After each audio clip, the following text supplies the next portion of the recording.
Dans les années 84, un homme formidable, Jean-Michel Cohn-Prost, professeur en chimie marine, a créé une association qui avait pour objectif principal la connaissance et la protection de l'environnement marin au départ. Et ça s'appelle Océanium? Océanium de Dakar.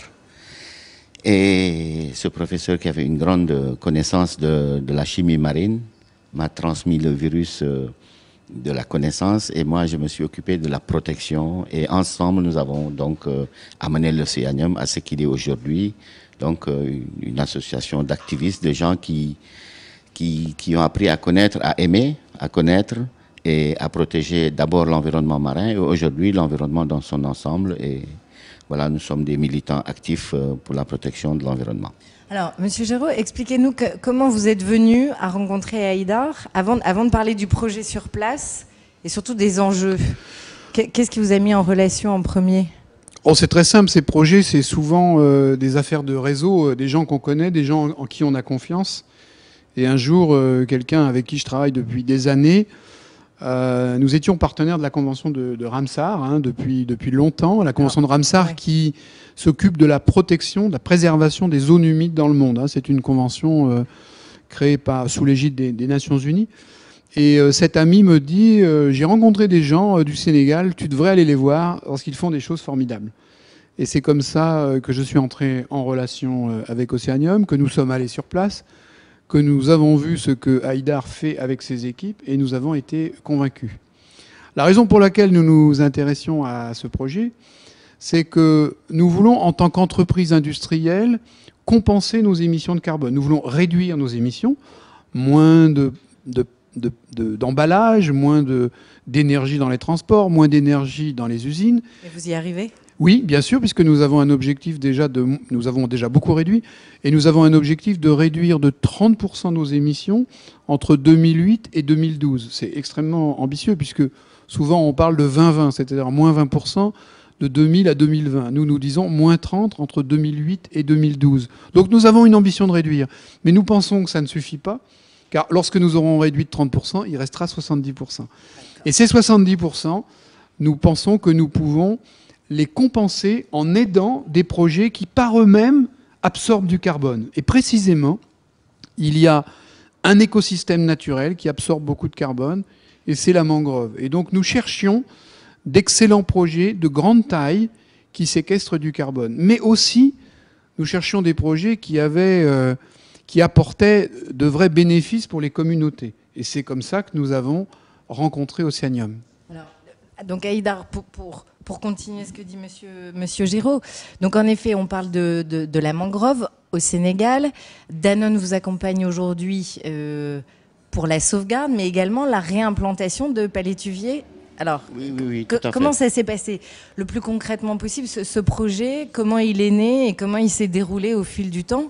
Et surtout, quel était l'enjeu à la base? Tout ça était menacé, l'écosystème, tout. Absolument. Il faut savoir qu'au Sénégal, dans les années 80, on a eu de très grandes périodes de sécheresse qui ont dégradé la mangrove. Ensuite, il y a eu des travaux routiers qui ont été faits sans étude d'impact sur l'environnement. Donc, un écosystème assez fragilisé par le manque de pluie. Un réseau routier qui a empêché les circulations d'eau. L'exploitation humaine parce que dans certains villages, hélas, et ça c'est le vrai problème, dans certains villages, on produit encore le sel en faisant bouillir l'eau de mer, et pour faire bouillir l'eau de mer, on utilise le bois de mangrove très souvent. Donc c'est tout cela qui a fait qu'on a perdu 40% de nos surfaces de mangrove.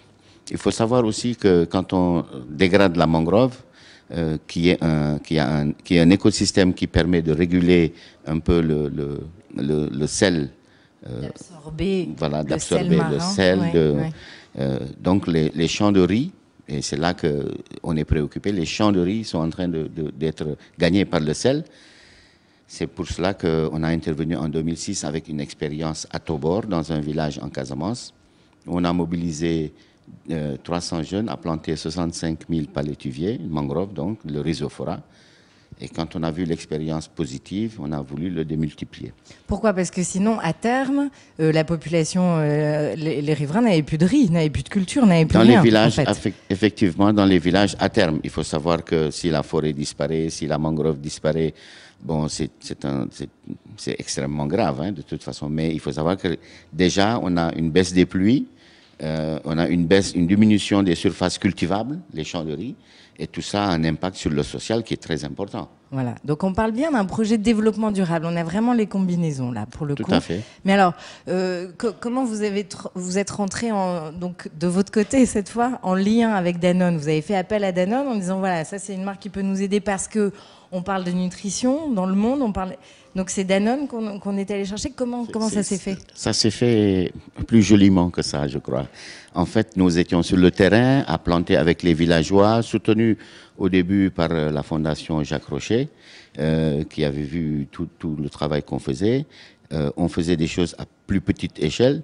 Et là, j'ai vu apparaître Bernard Giraud dans une salle de réunion où je parlais à des villageois.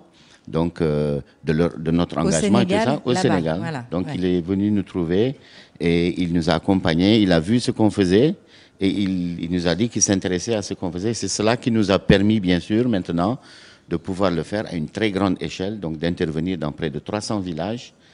En 2009, nous avons pu intervenir dans 323 villages, à planter 36 millions de palétuviers en mobilisant 80 000 personnes. Et alors tout ça, c'est assez significatif. Je pense que c'est déjà bien repris. Enfin, pour là, la on plupart, en est où au oui. niveau du constat, avant, après? Bon, alors il y a l'UICN qui suit tout cela de très près, c'est une organisme scientifique, et tout cela, on plante dans 3 différentes zones, essentiellement dans 2 zones. Il y a des zones vertes où la reprise est très importante, elle frise les 80-85% de reprise. Il y a les zones rouges qui sont des zones hyper dégradées où le sol est mauvais, gagné par le sel, où la reprise est très faible. Et l'un dans l'autre, notre reprise tourne autour de 50% des surfaces plantées.